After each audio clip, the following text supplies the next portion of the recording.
Time for The World Has Gone Mad.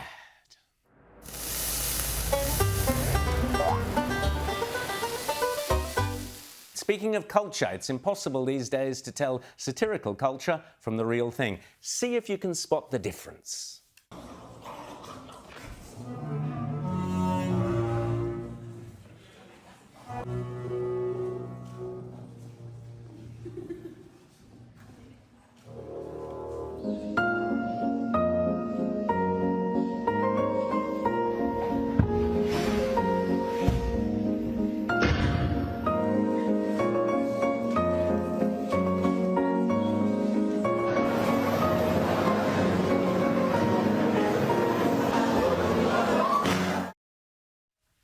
Clue, only one of those art scenes was a spoof. The rest were all real. Yes, it was the very first one. We've certainly reached the pinnacle of Western art and civilization. Thank goodness we can still rely on our prestigious universities to maintain the rigours and values of the Enlightenment. Hi, I'm a Scout. I use they, them pronouns, and I'm an interdisciplinary major at UBC. I'm in my last semester. My primary thematic focus is decolonizing academia and public knowledge systems, and my secondary thematic focus is biocultural and linguistic futurity. Or we could actually be shackled to oblivion. Though our shackles and our struggles may not be the same, I think it is important to remember that they are made out of the same material. They are all made by this system that shackles us to the same state. We are all shackled to this boat that none of us get a say in who drives and steers it as we are pushed to oblivion. If you say so. Still, what good's a university degree these days anyway?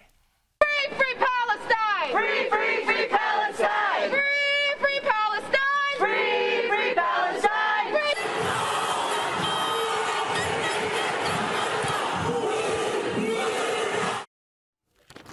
There's my degree gone, I got rid of it. Or perhaps the problem isn't so much our Western values, it's our Western whiteness. Friendly reminder, as a white American woman, I will no longer be dating white men. I'm looking for anything other than a white man, okay? Just a heads up.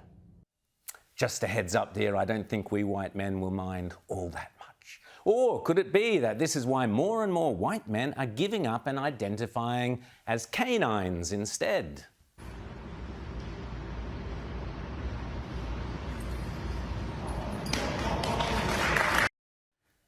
And speaking about sad white men and their fantasies, here's one who identifies as Napoleon Bonaparte.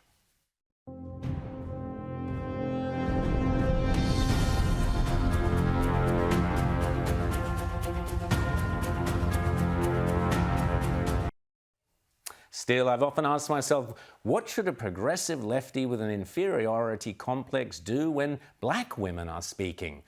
You could always try this.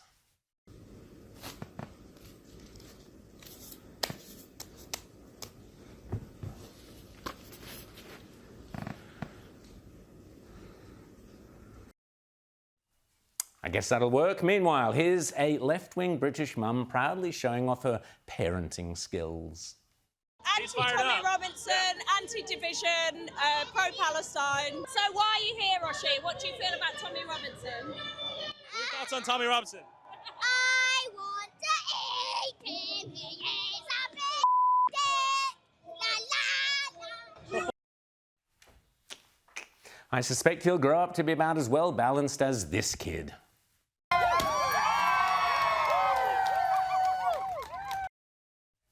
And finally, thank goodness that at least over in Britain, the police understand the importance of going undercover to tackle serious crime. Here they are staking out a high misgendered pronoun area.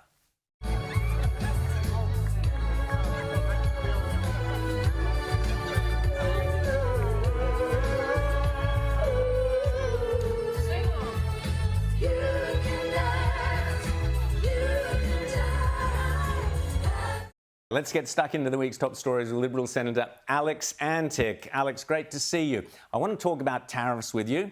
Are they terrifying, as some wag put it? Will they lead to World War III, as the New York Post says? Or are they a long overdue correction of the corrupted globalist world trade system, in your opinion? Well, yeah, Rowan, good intro and good questions. I mean, ultimately, we don't want any imposts being put on our businesses and our producers, but let's just all take a deep breath on this and remind ourselves that the person doing this is the President of the United States of America, not the President of Australia. And he's a strong man. He's a strong leader. And, to a certain extent, I think we have to look down the pipe and say, well, what is the benefit long term of having a strong United States, which is what he is trying to do, trying to bring money back into the United States and trying to, therefore, pump the tyres of our closest ally. Now, I get it. I don't want Australian farmers hurting. And if we had a stronger leader here, he would actually get his phone calls answered by Donald Trump, which apparently is not the case at the moment. The president apparently won't even pick up the phone to the Prime Minister. But ultimately, we have to expect that the President of the United States is going to flex where he can for his people. I mean, I think this is the point. We need a Prime Minister that will do the same thing. Peter Dutton will get a phone call answered from Donald Trump. Anthony Albanese doesn't seem to be, maybe he's not pressing the right buttons on the phone. I don't know. Yeah, exactly. I want to pick you up on a couple of points there. I like what you said. The Americans should be looking after America first, and a strong American, a global economy where America is the powerhouse, got to be a far better option than a global economy where China is the economic powerhouse. I think that's an important point. But I also want to say a couple of things, Alex. Firstly, according to the National Farmers Federation, the European Union has a 32% tariff on Australian dairy, 27% and 19% on sugar and meat, which is effectively a 31 billion tariff on Australian products. The 10%, this is what I was kind of confused when I saw Donald Trump's thing with Australia has 10% tariffs. What he's referring to is, of course, the GST. And the GST, although it puts 10% on everybody's prices, it puts 10% on America's prices. So a lot of what people don't understand, that what Donald Trump is talking about with tariffs is actually government taxes on products. And he points to the VAT in Europe, which is up to 22% on products. So, for example, you can buying a Mercedes costs a lot more in Germany than it does in America, weirdly. So he's trying to reverse the whole global system to get away from what has been called the kind of world-based order, which is actually rigged in favour, where many countries have tariffs or GSTs or whatever, taxing products. So do you think Australians really understand what is at stake with the tariffs, or is it all going to play out over the next few months? Well, look, I don't think there is, and I think it's being driven by a media, with yourself being excluded from this, with a serious case of Trump derangement syndrome. I mean, we're seeing articles all over the country at the moment saying, if you respect Donald Trump, you cannot be, a proud Australian. Well, what a lot of nonsense that is. All of this would evaporate, of course, Rowan, if we were self-sufficient in this country, if we had our own fuel production, if we had our own gas production facilities, the sort of things that Peter Dutton is talking about. And if we had a defence industry that was self-sufficient. I mean, if we could put a ring around this country and live regardless of what was going on in the rest of the world, that sounds all right to me. Absolutely. And a key to that, obviously, Alex, particularly in the state that you represent, South Australia, is nuclear energy.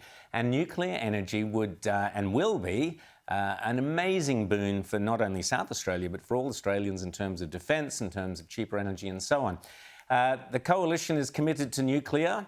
The Prime Minister, Albanese, was out campaigning in the Hunter region yesterday and used it to have a crack at nuclear. Have a listen. I was in Young Labor at the time when that earthquake devastated this community. Since then, as well, as you know, this is the last place that you'd put a nuclear reactor. So, Alex, there is the Prime Minister playing undergraduate politics, Chernobyl-style scaremongering about modular nuclear power plants in the Hunter. This is disgraceful, tawdry stuff, in my opinion. Yeah, and Rowan, we're actually talking about one of the cheapest and safest forms of power you can get when done in the way we're proposing. This has actually been the subject of only 3 incidents over the last 60, 70 years. And on each occasion, there have been almost no deaths except for Chernobyl, where there were, I think, 30 or 40 poor firefighters who were sent into the Elephant's Foot when day after the thing melted down. So it's completely wrong to be suggesting this is not safe, and to be running those sort of scare campaigns is completely and utterly unfair and unreasonable. More people die as a result of renewable power, people climbing up on roofs and falling off because of solar panels. That's the sort of thing the Prime Minister should be talking about. And here in South Australia, we've got 80% of the country's uranium. This is going to be a very good thing for South Australia. I was a very young child when all the protests about Roxby Downs were going on and the uranium mining in the 80s. And imagine if South Australia didn't have that project now. We're leading into another version of that. This has got to go ahead. Nuclear power will be excellent for Australia. Cheap, safe and effective, to coin a phrase. Alex Antics, Liberal Senator there for South Australia. Good luck in the election coming up for the Coalition. And thanks so much for coming on the show, Alex.